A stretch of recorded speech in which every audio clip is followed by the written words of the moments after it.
Pour ne rien manquer, abonnez-vous maintenant. Le Grand Matin Sud Radio, 6h-9h, Jean-Marie Bordry. Et vous écoutez Sud Radio. Nous sommes le 1er mai, jour de manifestation. On en parle avec notre invité politique. Bonjour Céline Verzelletti. Bonjour. Secrétaire confédérale de la CGT. 1er mai historique espéré par beaucoup de vos camarades. On va en parler. Des manifestations prévues dans tout le pays. Plus de 300 rassemblements, des dizaines de milliers de manifestants attendus notamment dans la capitale. Des forces de l'ordre sur le qui-vive. On en parlera aussi. L'utilisation novatrice des drones, parfois retoqués en partie par la justice administrative. Mais avant ça, nous sommes quelques semaines après le congrès de la CGT, un congrès historique qui a été marqué par des divisions importantes. Vous y avez joué les premiers rôles aussi. Comment jugez-vous les premières semaines de votre secrétaire générale Sophie Binet ? Eh bien, écoutez, je trouve que ça se passe très très bien et ce qu'on souhaitait de toute manière, même avec des débats houleux lors de ce congrès, c'était de ressortir rassemblés et c'est ce qui a permis l'élection de Sophie Binet et d'une nouvelle direction, comme à la fin de chaque congrès. On a des orientations assez claires qui nous permettront normalement justement d'aborder ce nouveau mandat de la meilleure manière et en plus on n'a pas le droit de se rater là dans le moment actuel, puisqu'on a un contexte social très tendu et qu'on a des mobilisations à construire très fortes et on fait face à des enjeux que nous souhaitons relever d'une bonne manière aussi. Donc c'est un petit peu la CGT. Il y a plusieurs rebondissements. Il y a beaucoup de rebondissements. On peut rappeler à ceux qui nous écoutent sur Sud Radio, on peut le rappeler. Vous avez été à un moment pressenti. Vous étiez disponible d'ailleurs pour diriger le syndicat. Le suspense a duré toute la nuit. À la fin, on a appris qu'un accord avait été trouvé pour que ce soit Sophie Binet qui devienne votre secrétaire générale. On a vu des débats houleux, vous l'avez dit vous-même, un syndicat qui pour la première fois a parfois étalé ses divisions au grand jour. Qu'est-ce qui a changé pour que la situation devienne si explosive à ce moment précis de l'histoire de votre syndicat ? Eh bien, je pense que après les organisations, elles évoluent et surtout les militants et les militantes. Ouais. Je pense qu'il y a une exigence de démocratie, de transparence, d'avoir des décisions beaucoup plus collectives qui sont plus importantes, qui sont plus prégnantes pour ces militants et militantes. C'était pas assez démocratique auparavant. Alors, en tout cas, quoi qu'il en soit, il y a eu des votes qui ont été d'ailleurs de bons indicateurs. Il y a eu un rapport d'activité qui n'a pas eu une majorité. Et je pense qu'il y avait certains mécontentements par rapport à un fonctionnement qui doit évoluer très certainement. Et donc avec en tout cas la volonté des militants et militantes d'être vraiment acteurs et actrices dans leur propre organisation, ce que je peux comprendre. Et c'est vrai que il faut que la direction prenne vraiment le pouls chez les syndiqués et dans les syndicats. Et elle le fait en ce moment ? La nouvelle direction le fait pour vous ? En tout cas, on fait tout pour qu'il y ait véritablement des débats contradictoires à tous les niveaux et qu'on puisse justement prendre les décisions les plus collectives possibles. Tiens, parlons de collectif justement, après le collectif à l'intérieur de votre centrale syndicale, la CGT, le collectif de l'intersyndical. Laurent Berger l'a dit, si la première ministre Elisabeth Borne invite l'intersyndical à venir discuter, il répondra positivement à l'invitation. On n'a pas entendu pour l'instant votre secrétaire générale Sophie Binet dire la même chose. Ça veut dire que si Elisabeth Borne invite la CGT, elle ne viendra pas la CGT ?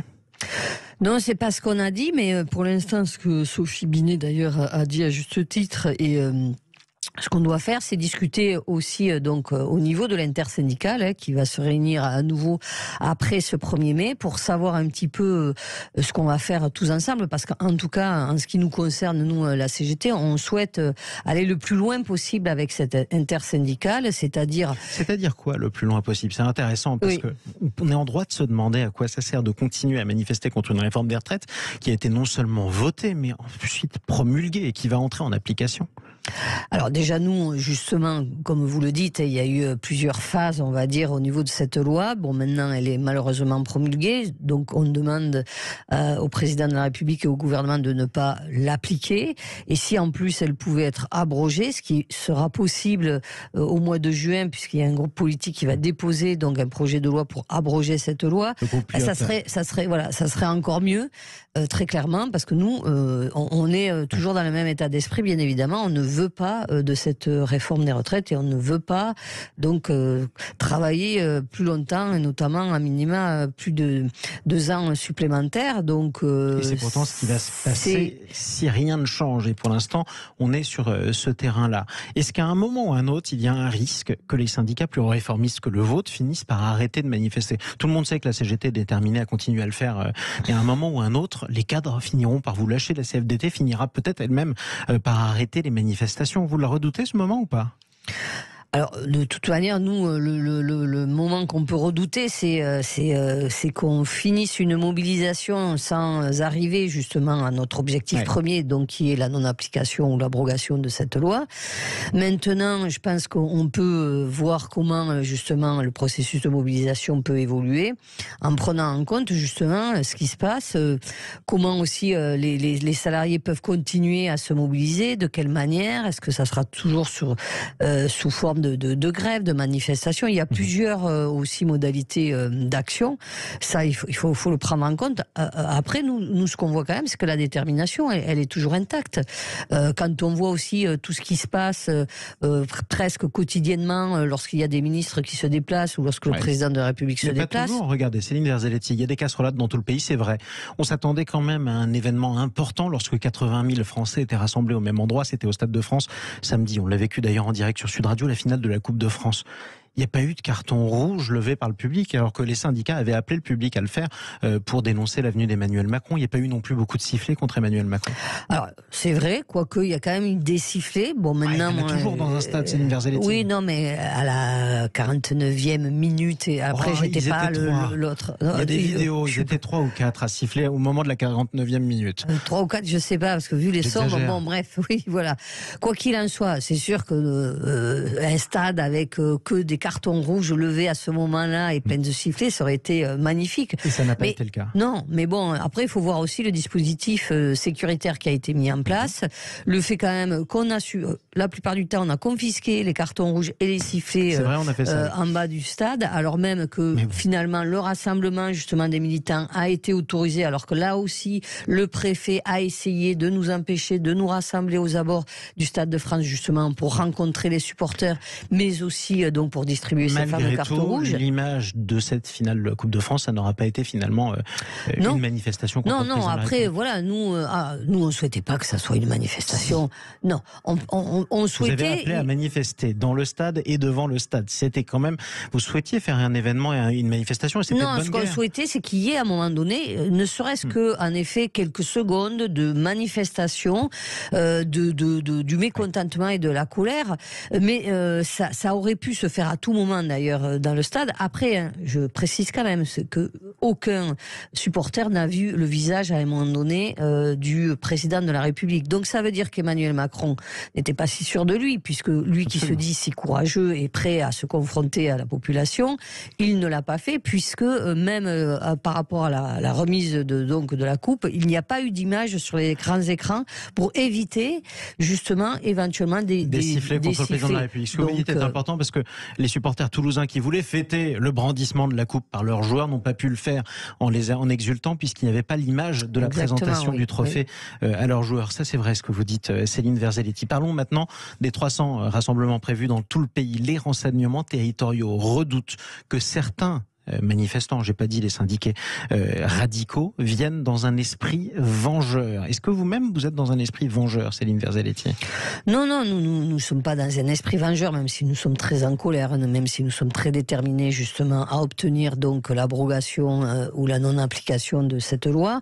Maintenant, nous, on le sait, enfin voilà, je veux dire, ça fait là plusieurs mois qu'on est dans la bataille, et pas que dans les manifestations. Par la grève, c'est très usant, c'est très fatigant, mais je le dis, notre détermination reste intacte, et nous souhaitons continuer à nous mobiliser de la façon dont nous savons nous mobiliser, c'est-à-dire d'une manière aussi très pacifique, mais sans rien lâcher. Et comment faire, justement, comment gérer la présence d'éléments radicaux qui probablement ne manqueront pas d'essayer de se greffer à certains de vos rassemblements. C'est ça que les forces de l'ordre redoutent aujourd'hui.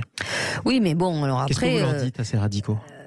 Alors après, nous, c'est ce que je dis toujours, c'est que nous, on pense que la violence, justement, elle est un petit peu contre-productive et qu'elle peut même... Un petit peu contre-productive. Voilà, et que après, parce que nous, on nous demande toujours de condamner les violences, les ci, les là. Bon, à un moment donné, on n'est pas non plus des juges pour condamner, même si, bien évidemment, on ne partage pas cette façon de faire.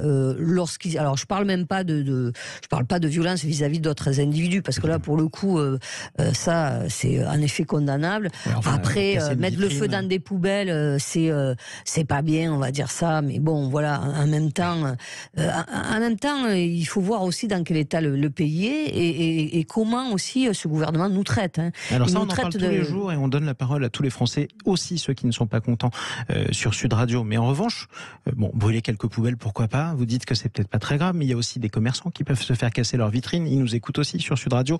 Qu'est-ce que vous leur dites à ceux-là qui peuvent redouter aussi cette 13e journée de manifestation avec son flot d'énergumènes qui se grefferait à vos rassemblements et qui casserait des vitrines? Non, mais après, il y a les forces de l'ordre. Alors, les forces de l'ordre, elles feraient bien aussi d'avoir un maintien de l'ordre beaucoup plus efficace vis-à-vis, éventuellement, pour sécuriser, en tout cas, la manifestation et les manifestants.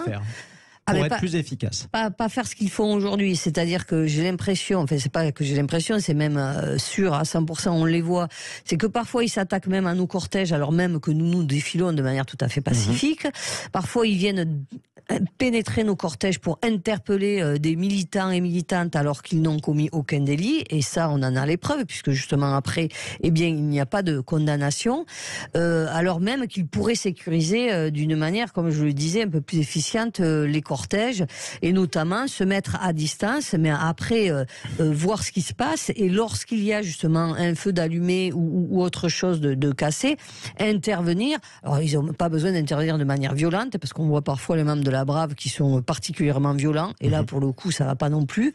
On peut très bien interpeller de manière aussi non violente des personnes qui commettent des délits. À condition qu'elles se laissent faire, ce qui n'est pas toujours facile. Mais reprenons d'ailleurs, vous disiez il faut regarder ce qui se passe, et la police doit regarder ce qui se passe et intervenir au moment où les méfaits sont commis pour regarder ce qui se passe et voir. Parfois il faut prendre de la hauteur, y compris utiliser des drones. L'utilisation des drones par les forces de l'ordre a été attaquée de toutes parts par des associations, notamment le syndicat des avocats de France, et elle a été en partie retoquée par le tribunal administratif hier au Havre. Est-ce que vous trouvez normal qu'on empêche les policiers d'utiliser des drones pour juste regarder ce qui se passe?